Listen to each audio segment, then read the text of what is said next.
everyone. I set out a couple cards. We're going to be doing the January 1st 1/1 portal, and I believe the energy is going to be continuing on into 1/11, but I'll do a separate video for that, which will probably share a lot of the same energies, but I'm going to be doing the 1/11 with every different sign. I just had some time to sit down right now and do some of the energies that will be opening up with the 1/1 portal. And I have my chart over here if you can see my phone, and my nails look whack, but just don't look. So it's interesting because this deck that I set out, this oracle deck, is typically really dark in tone. There's a lot of dark cards in here.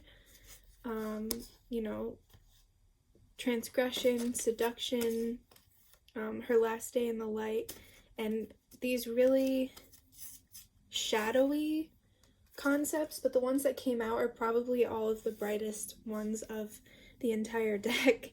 This one is enlightenment. It's number 2. It's inspiration, epiphany, and innovation. This one is love conquers all, enduring loyalty, eternal love, and lasting commitment, number 24, which boils down to 6. And then compassion, empathy, simpatico, and kindness, and 14, which boils down to 5. So there's energies of balance. 6 is the number of love. It's also associated with Gemini, I believe, and Mercury, Virgo energy. And obviously, you know, these are really beautiful themes compared to a lot of the other ones that could come out with this deck, so that is something to consider. So I want to draw from a couple other oracle decks and see what kind of energies that we're bringing in, what we can glean from these cards. But immediately, like, you know, one is a beginning, it's singular, and masculine in nature. But here, like, as I'm saying that, it's all, there's a pretty even number of men and women in this deck, but this is the Angels and Ancestors deck. But what we have is all girls, and so I think there is a lot of feminine energy to this beginning, and creation energy. We have the High Priestess, harness mystic power, Shield Maiden, make plans and focus, and Peacekeeper, let go of the need to be right. So there might be some, with the love conquering all, that's still a very, like, powerful loving energy. It's an active loving energy. It's not receiving. It's, I'm hearing, like, all's fair in love and war, but the opposite. It's like refusing to have those standards in love, refusing to fight anymore. And so on one hand, it's like, with a lot of the stuff that's going on right now, especially with Uranus and the squares with Mars and these crazy oppositions that are happening at this point, we're kind of moving out of that energy with this portal. And it's, with the High Priestess here, it's like an intuitive thing. It just comes naturally. It's not even like, it's deliberate. Let me grab my, you know what, I'm actually feeling the Morgan Greer one right now.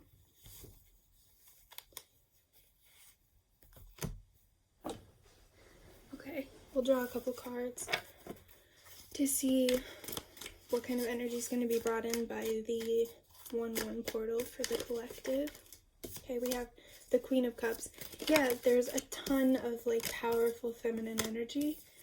It's a balance of those energies being, on one hand, sensitive and considerate, but on the other, refusing to be treated a certain way. It's like coming into the new decade with this energy of, like, I let people treat me a certain way, I let these things happen to me. Here's the one.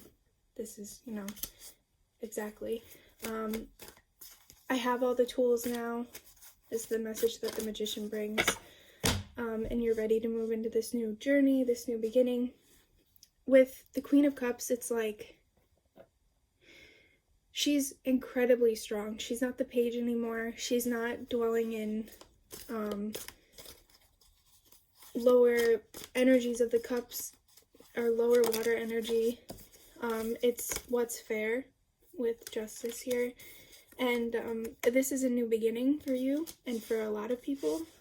There's a lot of like new attitudes that are spawned from previous experiences that are bringing you more into balance with, like, on one hand, you're willing to have these really deep connections with people, but it's like you still won't allow them to treat you poorly. You still won't allow them to walk all over you. And like these people who keep coming back into your life, or people who don't show up for you when you need them, like you're saying, hey, I don't like that, and they're hearing you. And whether they're choosing to not be in your life anymore because you're not going to offer them the same things that you were, because it's not fair for you, and you're totally correct in doing that, and you're in your power in doing that.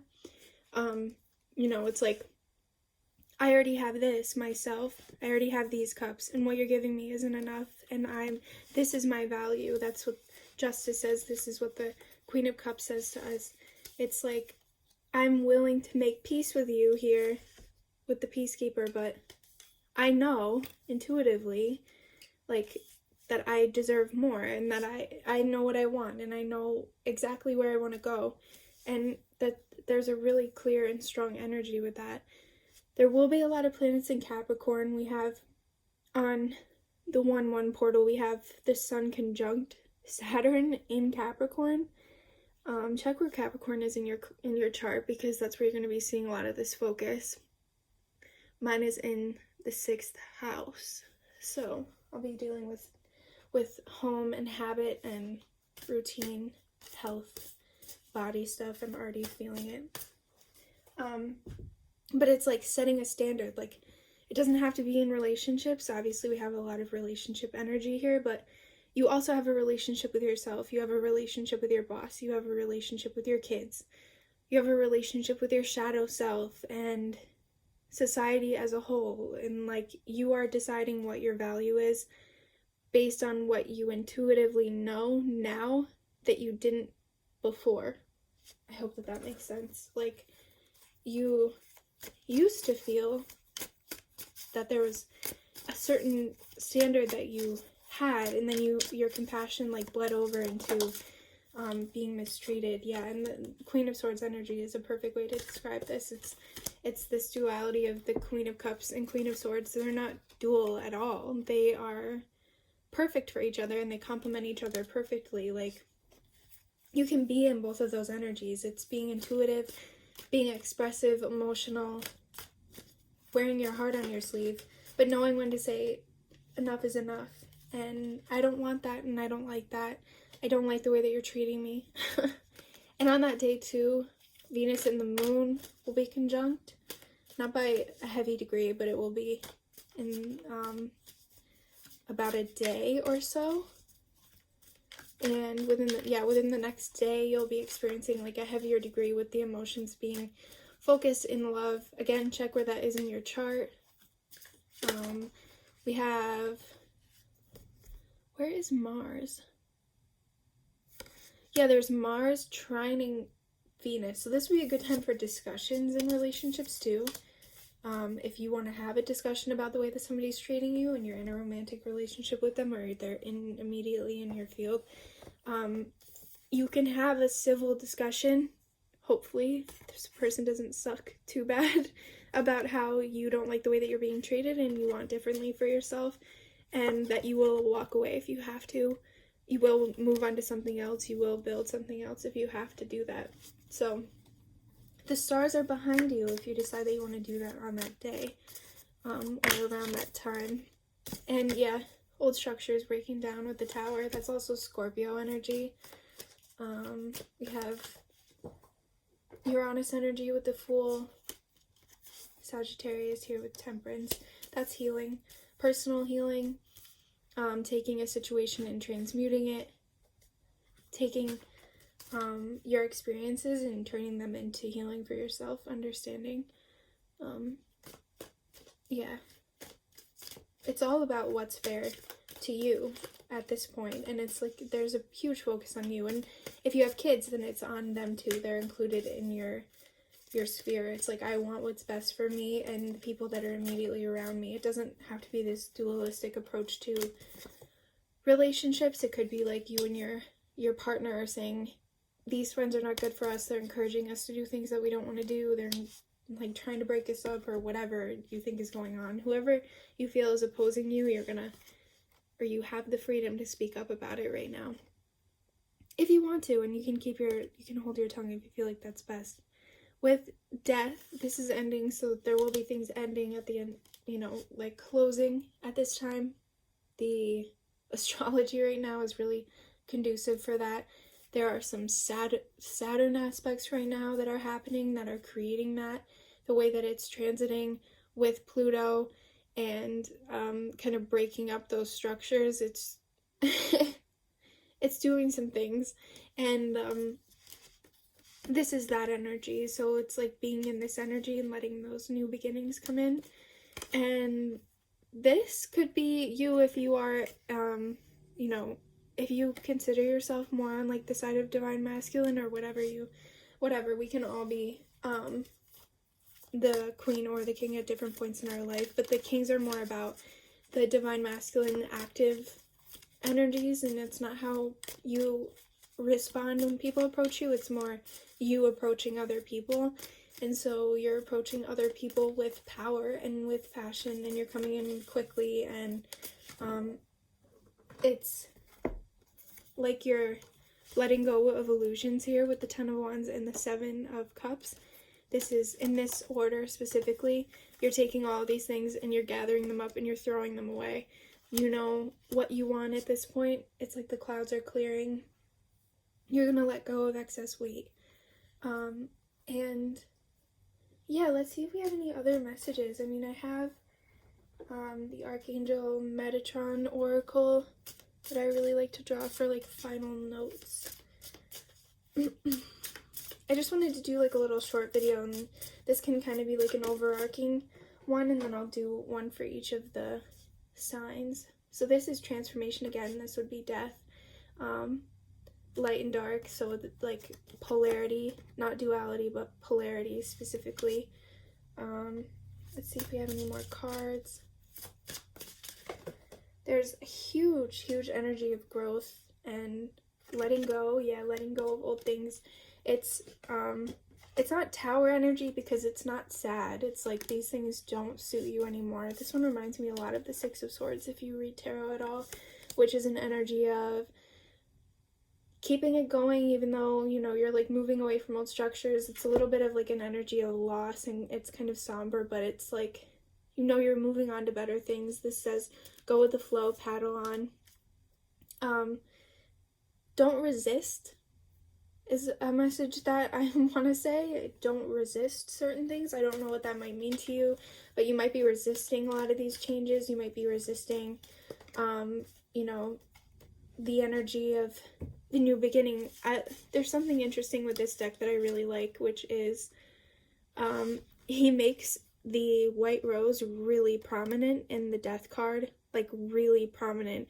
But if you see, like, the Fool takes the rose with him. He's still the same person. He's still the same individual who went through this experience, this death experience, which is incredibly traumatizing and scary at some points. But this letting go energy, he went through this, and now he's transformed. He gets to go on this new journey. He's excited about the new things that he gets to go through. And so this is like the transition of the energies. It's like going from this loss, this it's like darkest before dawn kind of energy, like being really sad, letting go, not even necessarily being sad. Some of you might be like, I'm not sad about this. I've been waiting to do this. I have gotten to this point because I'm so angry. Like, I don't want to, which is definitely something that I resonate with.